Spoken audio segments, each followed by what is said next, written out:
现在是早晨的4点多。早上好，朋友们。今天是咱们到上海的第3天了，现在还住在这个桥洞底下，这里挺好的，可以遮风避雨。但是咱们现在要出发了，往市中心方向开始移动了，得早点出发。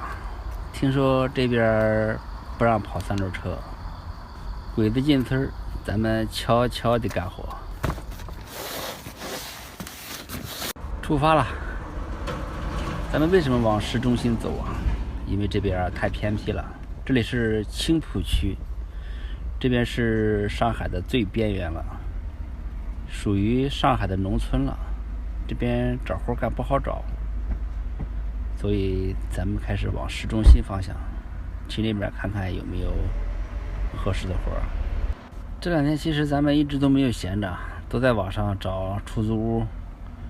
然后这边的房租太贵了，就是那种民房，最普通的一间大概要600到900，好一点的小区都要1-2千。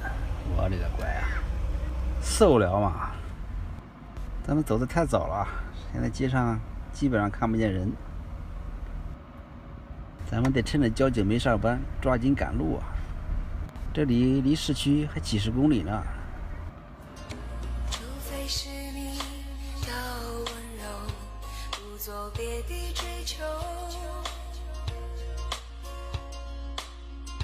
除非是你跟我走，没有别的等候。我的黑夜比白天多，不要太早离开我，世界已经太寂寞，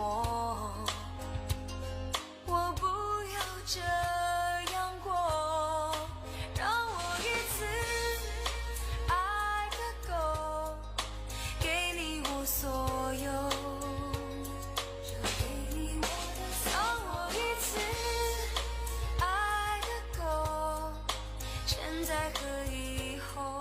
不走了，停在路边的绿化带里了。这里是松江区，虽然这边也有点偏，咱们在这边找了一个保安的岗位，一会儿过去面试一下。他是包吃住的，最起码不用咱们租房子了。先过渡一下吧。说实话，在大街上流浪的感觉体验不是太好，时间长了呀，如果没有一个强大的心理素质啊，人就会越来越边缘化。